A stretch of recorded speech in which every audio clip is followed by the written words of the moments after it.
और अर्जुन ठाकुर जी के चरणों की ओर खड़े हो गए। जब भगवान की निद्रा खुली तो भगवान की सबसे पहले दृष्टि दुर्योधन के ऊपर गई है, लेकिन देखा कि दुर्योधन सिरहाने पर खड़ा हुआ है। चरणों में कौन है? अर्जुन खड़े हुए हैं। तो भगवान ने विचार किया इसने शरणागति ग्रहण की है, तो पहले इससे पूछा जाए क्या चाहिए। अर्जुन से पूछा कृष्ण ने पूछा क्या चाहिए बताओ। अर्जुन ने कहा कन्हैया मैं आपसे बहुत कुछ चाहता हूँ। जैसे ही अर्जुन कुछ मांगने वाला था इतने में दुर्योधन बोल पड़ा है साहब, कृष्ण ये तुम बड़ा अन्याय करते हो। हा? सबसे पहले मैं यहाँ पर आया और तुम पहले अर्जुन को देने वाले हो ना, पहले मुझे दीजिए। बोले ना भैया, मेरे चरणों की ओर अर्जुन खड़ा हुआ था तो पहले मैं उसे देना चाहता हूँ। बोले क्यों? ये तो बड़ी गलत बात है। आप जरा ये बतलाओ, जब आपकी निद्रा खुली थी तो आपकी सबसे पहली दृष्टि किसके ऊपर पड़ी? कृष्ण ने कहा कि भैया तुम्हारे ऊपर पड़ी, क्योंकि तुम सिरहाने पर खड़े थे। बोले तो यदि आपकी दृष्टि सबसे पहले मेरे ऊपर पड़ी है तो मांगने का अधिकारी भी सबसे पहले मैं बनूंगा। अर्जुन ने भी कह दिया कन्हैया दुर्योधन भैया जो कुछ मांग रहे हैं पहले आप इनको दे दीजिए। द्वारकाधीश ने कहा भैया मांगो, क्या मांगते हो, लेकिन मेरे कुछ प्रयत्न हैं, मैंने कुछ प्रतिज्ञा कर रखी है, उसके अनुरूप ही तुमको मांगना पड़ेगा। ये बोले बताओ क्या प्रतिज्ञा? आपको ठाकुर जी के अनुसार चलना है, यही आपकी सच्ची भक्ति कहलाती है। प्रेम से बोलो राधे। जब आप सच्ची भक्ति के पथ पर चलते हैं तो कन्हैया अति शीघ्र कृपा करते हैं। आप इस प्रकार का भाव मन में रखिए कि कन्हैया जैसा आप चाहो वैसा कीजिए, राजी हैं हम उसी में जिसमें तेरी रजा है, यहाँ यूं भी वाह हुआ है, यहाँ यूं भी वाह हुआ है। प्रेम से बोलो राधे। तो यहाँ अर्जुन को भगवान ने अपना साथ दिया, दुर्योधन ने संधि का प्रस्ताव ठुकराया है। श्री सुखदेव स्वामी बोले राजन परीक्षित, उस समय दुर्योधन ने भगवान से कहा कि आप चलते जो भी वस्त्र हाथ में पड़े हैं उल्टे सीधे पहने हैं और दरवाजा जाकर के खुला है और कन्हैया को प्रणाम किया है। अरे विदुर घर पावना आज हरि आए, विदुर घर पावना आज हरि आए, विदुर घर पावना आज हरि आए, विदुर घर पावना आज हरि आए, विदुर घर पावना, विदुर घर पावना, विदुर घर पावना, विदुर घर पावना, विदुर घर पावना, विदुर घर पावना, विदुर घर पावना, विदुर घर पावना आज हरि आए, विदुर घर पावना आज हरि आए, विदुर घर पावना आज हरि आए, विदुर घर पावना आज हरि आए, विदुर घर पावना। और काकी के पास जाकर के बैठे और बोले काकी आज मुझे बड़ी जोर से भूख लगी है। इधर दुर्योधन के 56 भोग ठुकराए हैं और काकी से कह रहे बहुत जोर से भूख लगी। काकी घर में कुछ है क्या? ये बोले कन्हैया तुम्हारे काका जी है ना विदुर जी, सब्जी बनाने के लिए कच्चे केला लाए थे, वो ही है रसोई में, तुम कहो तो वो ले आओ। बोले हाँ काकी जो भी है ले आओ।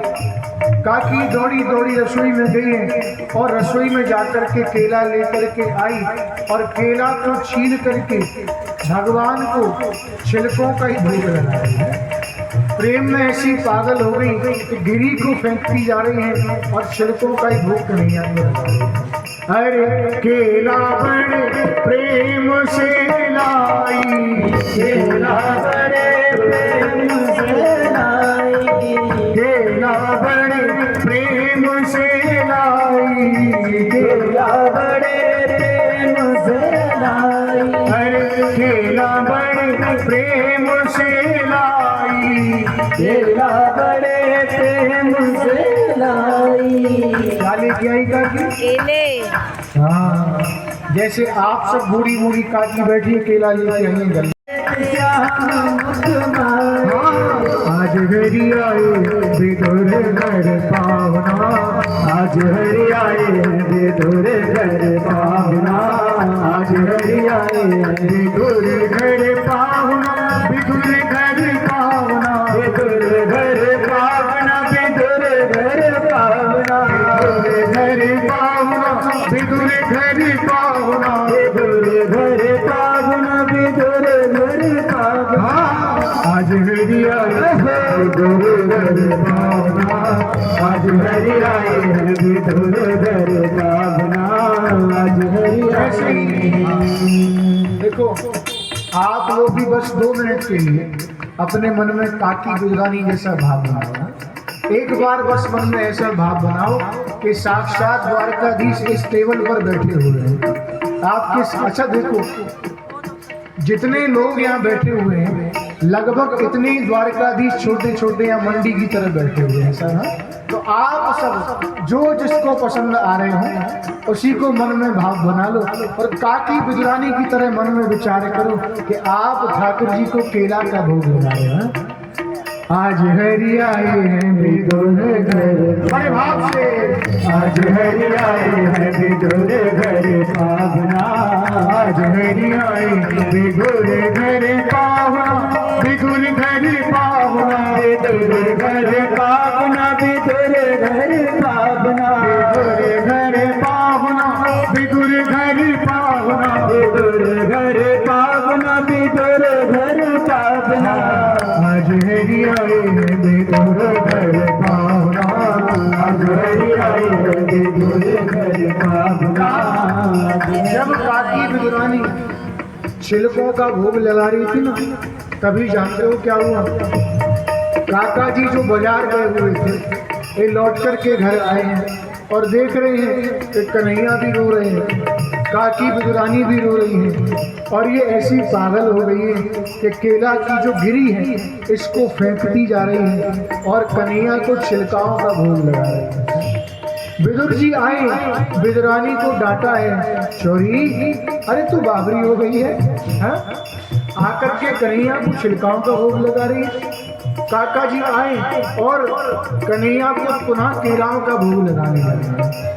इतने माही विदुर जी आए, इतने माही विदुर जी आए, इतने माही विदुर जी आए, इतने माही विदुर जी आए।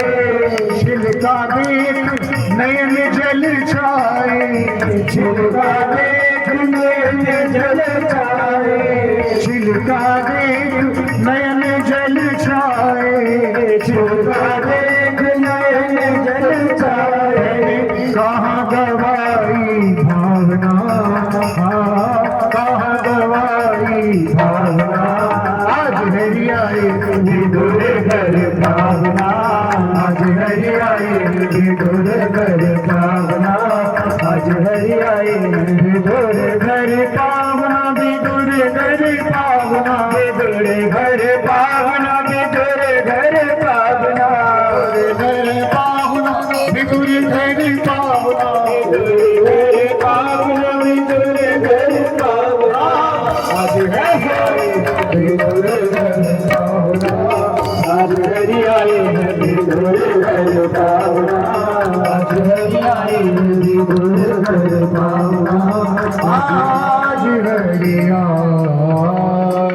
तेरे हवाले मुरलिया वाले, जीवन है तेरे हवाले मुरलिया वाले। हाँ जी हाँ मुरलिया वाले, हाँ जी हाँ मुरलिया वाले, अरे हाँ जी हाँ मुरलिया वाले, हाँ जी हाँ मुरलिया। ओ जीवन है तेरे हवाले मुरलिया वाले, जीवन है तेरे हवाले मुरलिया वाले, जीवन है तेरे हवाले मुरलिया वाले, जीवन है तेरे हवाले मुरलिया वाले। आप सभी बड़े भाव से गाओ है ना, ऐसे आलस्य में ताली बजाने से काम नहीं चलेगा। पीछे एक भैया बैठी है साहब, वो कर रही है जीवन तेरे हाथ। ऐसे काम नहीं चलने वाला है। देखो पत्नी के ऊपर विश्वास है। जब ये दोनों आपस में एक दूसरे पर विश्वास करते हैं तभी इनका जीवन आनंद में व्यतीत होता है। हाँ? प्रेम से बोलो राधे। विश्रम्भेण, दूसरा बताया आत्म सोचेना, स्वयं पवित्र रहने वाली हो, घर की साफ सफाई रखती हो, ऐसी स्त्री की कामना श्री कर्दम जी महाराज ने की। तीसरा बताया गौरवेन, हमारे साथ साथ हमारे सभी कुल का गौरव जो बढ़ाने वाली है, सबकी रक्षा जो करने वाली है। और बताया दमेन च, सबकी सेवा करने वाली है। घर में चाहे कोई भी क्यों ना आ जाए, सबको यहाँ अतिथि सत्कार ये स्त्री करे, ऐसी स्त्री होनी चाहिए। प्रेम से बोलो राधे राधे। ऐसा नहीं कि घर में एक आध अतिथि आ गए बस उसी से परेशान हो गया कि हमसे अपना घर का काम तो संभलता नहीं है। हाँ, इनकी खातिरदारी है। हाँ, प्रेम से बोलो राधे राधे। देखो ये स्त्रियों का स्वभाव कभी कभी ऐसा हो जाता है, ये घर में आए हुए अतिथि को देख करके प्रसन्न नहीं होती है। घर में कोई अतिथि आया साहब, पति देवता ने बिठा दिया, खूब आनंद से बात की, इसने भी आकर के प्रणाम किया कि भाई साहब आए हैं, बड़ी अच्छी बात है आए हैं। हाँ? बस झूठी मुस्कान सामने से दिखा रही है। कहा कि देवी हमारे भैया आए, जाकर के थोड़ी चाय तो बना लो। ये बोली क्यों ना, अभी बना के लाती। ये गई रसोई के पास, वहां से तो कह दिया चाय बना के लाती हूँ। रसोई के पास पहुंच करके अपने पति को इशारा करती है, सुनो इधर आओ। चुपचाप इशारा करती है, इधर आओ। सारा दिन चाय चाय चाय, तुमको और कोई काम नहीं है क्या? मेरे पास घर के और भी काम होते हैं, कब तक तुम्हारे रिश्तेदारों को चाय पिलाती है? प्रेम से बोलो राधे। ऐसा कभी नहीं करना चाहिए। देखो एक कथा मुझे याद है, एक नगर के व्यापारी थे साहब, है ना, बड़े ही सज्जन व्यक्ति, भगवान का बहुत भजन किया करते थे, ब्राह्मणों की साधु की खूब सेवा करते थे साहब। और उसी के विपरीत इनकी पत्नी थोड़ी कर्कश स्वभाव की थी। बात बात पर गुस्सा करने लग जाती है। पत्नी का स्वभाव थोड़ा कर्कश था। ये व्यक्ति इतना अच्छा था कि किसी भी साधु ब्राह्मण को देख ले तो चाहे रोड पर ही क्यों ना देखे, उनको वही साष्टांग दंडवत किया करता था। एक दिन ये अपनी दुकान पर बैठा था, इसने देखा कि सामने से 4-5 साधु चले आ रहे हैं साहब। ये अपने आसन से खड़ा हुआ, साधुओं को प्रणाम किया, हे भगवान भले पधारे, हाँ आपके दर्शन बड़े भाग्य से मुझे हुए हैं, आइए ना बैठिए बैठिए। अपनी दुकान में ले जाकर के सेठ जी ने उन साधुओं को बैठा दिया है साहब। ये बोला कि आप इस सुंदर अवसर पर आए हो, ये समय भोजन का हो गया है, आप मेरे घर चलिए भोजन कीजिएगा, मैं आपकी सारी व्यवस्थाएं करा देता हूँ। संत भगवान ने विचार किया कि व्यक्ति का बड़ा सुंदर भाव है, कोई बात नहीं, आपकी जैसी इच्छा, आपके घर भोजन करने चलेंगे। इसने बेचारे ने फोन उठाया और फोन उठा करके घर फोन मिला दिया। घर फोन जैसे ही मिलाया, इसकी पत्नी ने देखा दुकान से फोन आ रहा है। आज तक तो सेठ जी ने कभी फोन नहीं किया, आज कैसे फोन कर रहे हैं।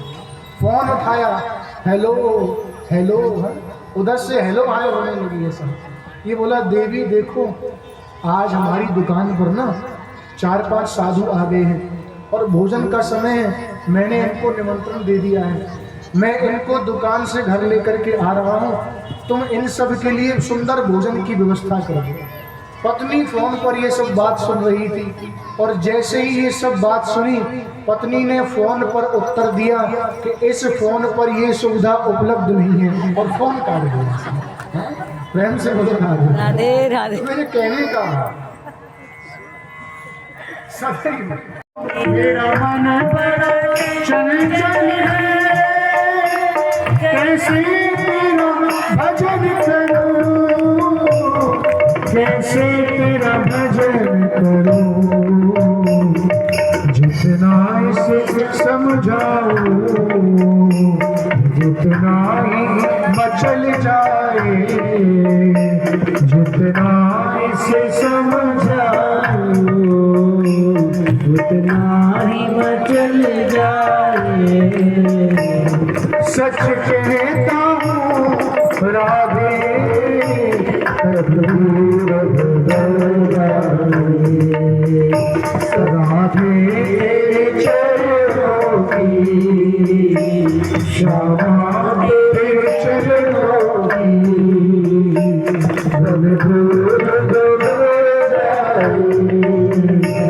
सच कहता हूँ राधे तकदीर बदल जाए, सच कहता हूँ राधे तकदीर बदल जाए। सुनते तेरी रहमत दिन रात बरसती है, सुनते मेरी रहमत दिन रात बरसती है, सुनते तेरी रहमत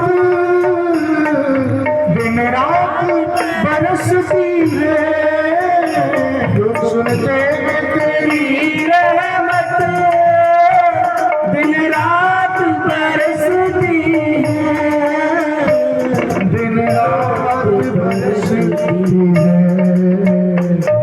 एक बूंद जो मिल जाए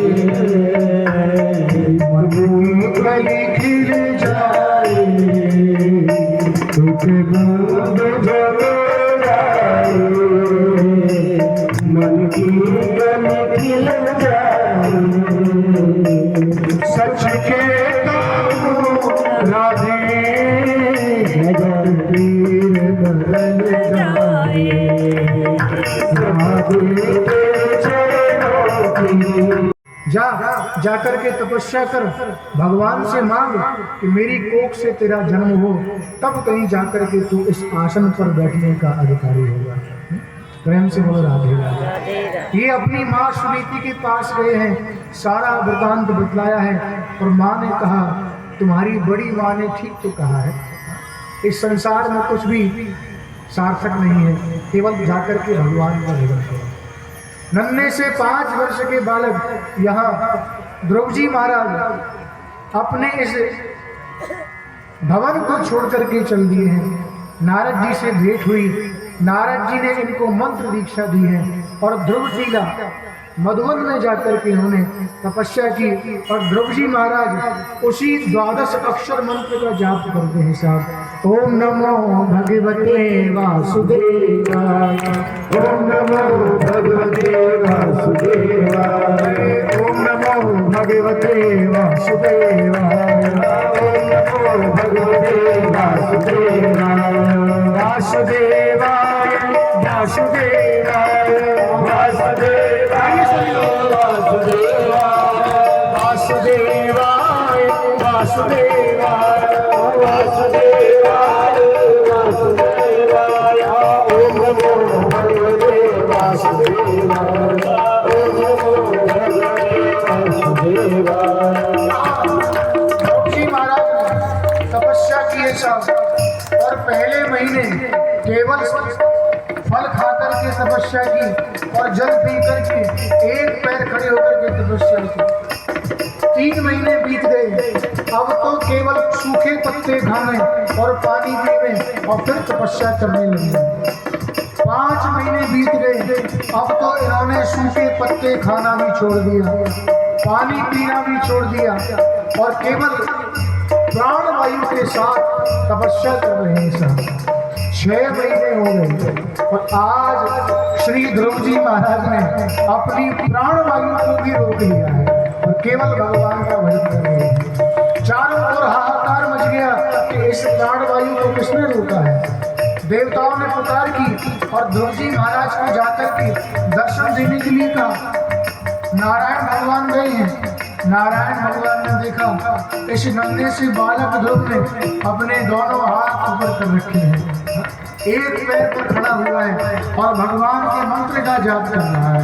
वासुदेवाय वासुदेवाय वासुदेवाय वासुदेवाय वासुदेवाय वासुदेवाय वासुदेवाय वासुदेवाय ओम नमो भगवते वासुदेवाय ओम नमो भगवते वासुदेवाय। ध्रुव जी महाराज इस प्रकार से तपस्या करने लगे। नारायण का बेटा ध्रुव, मैं तेरी तपस्या से प्रसन्न हो गया हूँ, अपने नेत्र को। लेकिन नन्हे से बालक ने यहाँ नेत्र नहीं खोले हैं सब। जब नेत्र नहीं खोले, नारायण भगवान ने विचार किया, जब तक इसके मन में मेरे दर्शन हो रहे हैं तब तक ये नेत्र खोलने वाला नहीं है। नारायण भगवान ने अब इसके मन से अपनी छवि को दूर किया है। ये छटपटा उठा है, अपने नेत्र खोले हैं और नारायण भगवान को अपने समीप पाया है। बोलो भक्तवत्सल भगवान की जय, भक्तवत्सल भगवान की जय। भगवान ने ध्रुव जी महाराज के भारत देश है मेरा, वो भारत देश है मेरा, जहाँ सत्य ऐसा और धर्म का पग पग रहता डेरा। दूसरे जीव की हत्या करता हो, हाँ, उसको मार करके जो खाता हो, ऐसा व्यक्ति कुंभी पाप नरक में जाता है। उसके साथ, उसकी आत्मा के साथ क्या होता है, हजारों छोटे छोटे टुकड़े किए जाते हैं और एक गर्म तेल की कढ़ाई में उसको तला जाता है। ये आत्मा मरती तो है नहीं, लेकिन कष्ट इसको बहुत होता है। ये समझ जाता है कि मैंने बहुत बड़ा अपराध किया। एक आया अंधतामिश्र, इसमें वो लोग जाते हैं जो कहते हैं कि ये मेरी धर्म की बहन है, ये मेरा धर्म का भाई है, और ऐसा बोलने के बाद भी मन में गंदे विचार रखते हों, ऐसे व्यक्ति अंधतामिश्र में जाते हैं। तामिश्र में वो जाता है जो पराई स्त्री के साथ या पराये पुरुष के साथ रमण क्रिया करता है। प्रेम से बोलो राधे राधे। कालसूत्र नामक एक नरक है जिसमें वो व्यक्ति जाता है जो ब्राह्मण का अपमान करता है, गौ का अपमान करता है, गाय का वध करता है। ऐसा व्यक्ति कालसूत्र नामक नरक में जाता है। प्रेम से बोलो राधे राधे राधे। इसके बाद बताया एक ऐसा अंधकूप नरक। कौन सा है? अंधकूप। अंधकूप। इसमें कौन जाता है? इसमें वो व्यक्ति जाता है जो मच्छरों को मार देता है, मक्खियों को मार देता है, खटमल को मार देता है। और इसमें वो देवियां जाती हैं जो अपने केश काटती हैं और केश काटते काटते कोई जीव निकला और रख करके उसको गोविंदाय नमः। प्रेम से बोल रहा है। इसमें वो लोग देखो, जाने अनजाने में हम सभी से जीवन में बहुत पाप बन जाते हैं। अब घर में झाड़ू लगाना भी अति आवश्यक है, घर की सफाई होनी चाहिए, लेकिन झाड़ू लगाते समय कुछ छोटे छोटे जीवाणु शुक्राणु उसमें जाकर के मर जाते हैं, चींटियां मर जाती हैं, तो वो भी तो अपराध है। उससे कैसे बचा जाए? तो उन सब के लिए जाने अनजाने जो पाप बनते हैं, इन सब से बचने के लिए 4-5 चीज़ें बतलाई गई हैं जिनको आप सबको अपने जीवन में करना चाहिए। सब प्रेम से बोलो राधे। बताया कि चींटियों को आटा डालो, चींटियों के खाने के लिए कुछ वस्तु डालो, अपने घर की छत पर पक्षियों के पानी पीने की व्यवस्था करो, उनके लिए दाना डालो, पहली रोटी गाय के लिए निकालो, अंतिम रोटी श्वान के कुत्ते के लिए निकालो, और अपने पितरों के निमित्त श्राद्ध अवश्य करो। अमावस्या तिथि के दिन घर की पहली रोटी जो निकलती है गाय को देने के बाद कौवा इत्यादि को खिलानी चाहिए, पितरों को पूजन करना चाहिए। प्रेम से बोलो राधे। तो इन सब यज्ञों को करने से आप जाने अनजाने जो पाप बनते हैं इन सब से बच जाते हैं।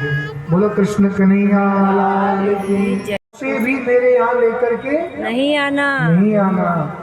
बताया जो कोई भी सत्संग में जाता हो उसे भी मेरे यहाँ लेकर के नहीं आना। बताया कि जो कोई भी परोपकार करता हो, सेवा करता हो, बड़े बड़े दान करता हो, उसे भी तुम मेरे यहाँ लेकर के नहीं आना। जो भगवान की कथा सुनता हो उसे भी मेरे यहाँ लेकर के नहीं आना। यमदूत बोले, नाथ आपने बताया कि जो आपकी कथा सुनता हो उसे आपके यहाँ लेकर के नहीं आना है। तो हमारा एक प्रश्न है, वो बोले बताओ भगवान, हम ये जानना चाहते हैं कि जो कोई भी आपकी कथा में जाता हो, सत्संग में जाकर के बैठता हो और बैठ कर के सो जाता है, तो उसका क्या करना चाहिए? यमराज भी सोच में पड़ गए, क्या उत्तर दिया जाए। अच्छा आप बताओ क्या करें, क्या करें? मार दिया जाए कि छोड़ दिया जाए? छोड़ दिया जाए। यमराज बोले कि जो कोई भी सत्संग में जाता हो, मेरी कथा सुन, भगवान की कथा सुनता हो और कथा सुनते सुनते यदि वो सो जाता हो तो उसे मेरे यहाँ लेकर के नहीं आना। जोर से बोलो, लेकर के नहीं आना। कम से कम उसके कान में भगवान का नाम तो जा रहा है, तो ऐसा व्यक्ति भी मेरे इस स्थान को आने का अधिकारी नहीं है, वो तो भगवान के परम धाम जाने का ही अधिकारी है। प्रेम से बोलो राधे। अब ऐसा मत समझना भैया कि छूट मिल गई है, कुर्सी का सहारा लो चुप सो जाओ, ऐसा मत समझ लेना। प्रेम से बोलो राधे। अजामिल का तर्क श्रवण कराया। श्री सुखदेव स्वामी कहते हैं, राजन यहाँ इंद्रदेव नारायण ये घर में अपने महल में रसोई बनाने लगी सब। पति से पूछा, आपने बताया कि वो तोता नारायण नारायण जब रहा था तो आप किसी दूसरी जगह बैठ जाते, तो बावरी हो गई है। तो उससे कितनी बार कहा मैंने कि मैंने स्थान भी बदल लिया, सारे काम कर लिए, लेकिन वो तोता सब जगह आकर के नारायण नारायण जपता था। इस प्रकार से इस कयाधु ने अपने पति के मुख से 108 बार नारायण नाम उच्चारण करवाया है। प्रेम से बोलो राधे। रात्रि हुई, दोनों ने शयन किया, रमण क्रिया हुई। प्रातः कालीन वेला में ये हिरण्यकश्यप पुनः तपस्या के लिए चला गया है और कयाधु का गर्भ यहाँ पर ठहर गया है। समय धीरे धीरे व्यतीत हुआ और कयाधु के यहाँ आज 4 पुत्रों का जन्म हुआ है। एक का नाम रहाद, एक का नाम अनुराहाद, एक का नाम समलहाद और चौथे सबसे छोटे पुत्र श्री प्रहलाद जी महाराज। बोलो प्रहलाद जी महाराज की जय, प्रहलाद जी महाराज की जय। प्रहलाद जी महाराज का जन्म हुआ। प्रहलाद जी ने गर्भ में ही नारद जी का सत्संग अपनी माँ के कानों के द्वारा सुना था, इसलिए ये भगवान के बहुत बड़े भक्त हुए हैं। ये हिरण्यकश्यप लौट करके आया, इसने देखा कि इसके यहाँ 4 पुत्रों का जन्म हो गया है। इसने शंडामर्क को बुलाया, दैत्यों की पाठशाला में प्रहलाद जी को भेजा, कहा कि इसे शिक्षा दो। ये शंडामर्क ने बहुत सारे यत्न बताए कि प्रहलाद ये पढ़ो, ये करो, ये करो, अपनी पार्टी पे ये लिख लो, ये लिख लो, लेकिन प्रहलाद जी आज किसी की सुनने वाले नहीं। प्रहलाद जी कहते हैं, गुरुदेव इस खड़क में भी है, और ये जो खंबा आप देख रहे हैं ना, जो गरम लोहे का खंबा आपने मेरे लिए बनाया है, इसमें भी जगदीश विद्यमान है।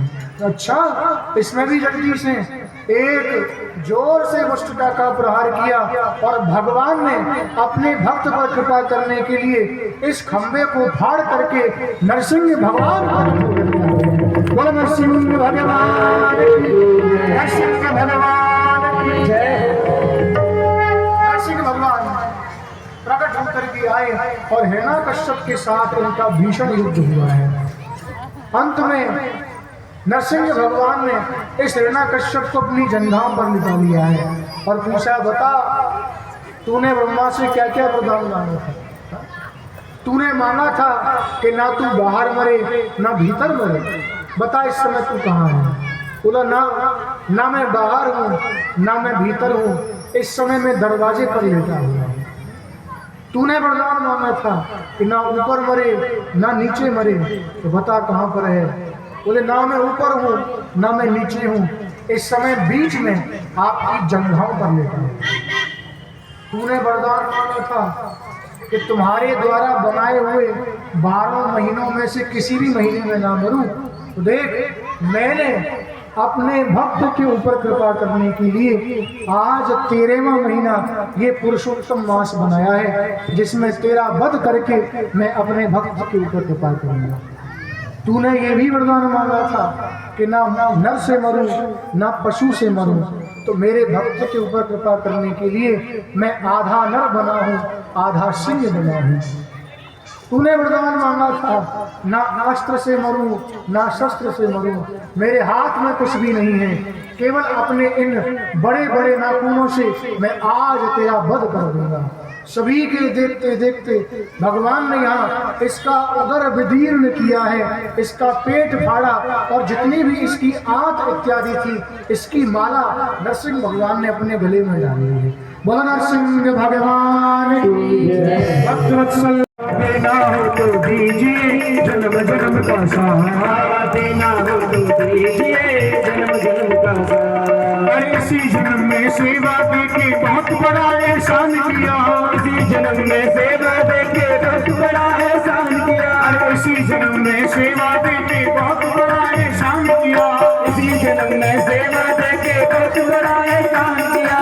तुम ही सर्वेश्वर होगा ना मैंने तुम्हें पहचान लिया, तुम ही सर्वेश्वर होगा ना मैंने तुम्हें पहचान लिया, तुम ही सर्वेश्वर होगा ना मैंने तुम्हें पहचान लिया, तुम ही सर्वेश्वर होगा ना मैंने तुम्हें पहचान लिया। तेरे साथी रहूं मैं हरदम, तेरे साथी रहूं मैं हरदम, अब रखियो लाज हमारा।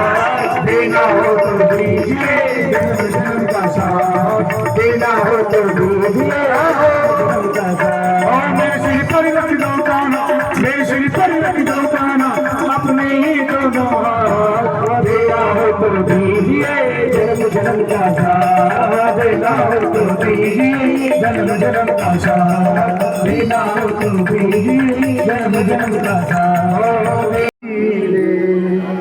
बाकी बिहारी तेरी आरती गाऊं, बाकी बिहारी तेरी आरती गाऊं, गिरधर तेरी आरती गाऊं, गिरधर तेरी आरती गाऊं, आरती गाऊं प्यारे आपको रिझाऊं, आरती गाऊं प्यारे आपको रिझाऊं, आरती गाऊं प्यारे आपको रिझाऊं, आरती गाऊं प्यारे आपको रिझाऊं, बिहारी तेरी आरती गाऊं, बाकी बिहारी तेरी आरती गाऊं, मोरे मुकुट प्यारे शीश पे सोए, मोरे मुकुट प्यारे शीश पे सोए, प्यारी बंसी मेरा मन मोहे, प्यारी बंसी मेरा मन मोहे, जब